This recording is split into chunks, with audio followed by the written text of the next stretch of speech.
Welcome to thinking for exams. இன்னைக்கு நம்ம பார்க்க போறது டிஸ்டன்ஸ் அண்ட் டிரெக்ஷன் டாபிக்ல ஒரு ப்ராப்ளம் பார்க்க போறோம். வாங்க பார்க்கலாம். Ramlin and Divya are two friends. They start walking from same point but in opposite direction. ஒரே பிளேஸ்ல இருக்காங்க பட் டிஃப்ரெண்ட் டைரக்ஷன்ல வாக் பண்ண ஸ்டார்ட் பண்றாங்க. ராம்லின் வாக்ஸ் டுவார்ட்ஸ் நார்த், அப்போ திவ்யா சவுத் டைரக்ஷன்ல நடப்பாங்க.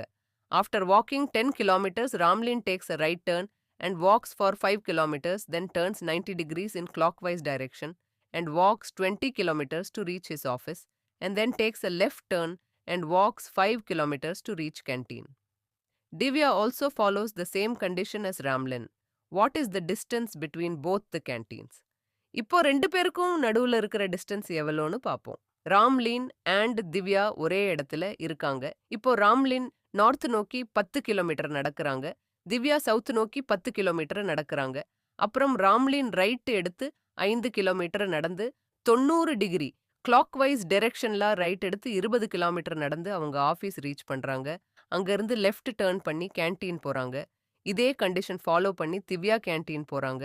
இப்போ ராம்லினுக்கும் திவ்யாவுக்கும் இருக்கிற டிஸ்டன்ஸ் எவ்வளோன்னு பார்க்க போறோம். இதுக்கு நம்ம பைத்தாகரஸ் மெத்தட் யூஸ் பண்ண போறோம். பைத்தாகரஸ் மெத்தட் யூஸ் பண்ணி நம்மளுக்கு வந்த ஆன்சர் ஸ்கொயர் ரூட் ஆஃப் 800. அதை 400 மல்டிப்ளை ஆஃப் 2ன்னு எடுத்து 20 வெளியே வந்துடும். So answer is 20 root of 2. Thank you.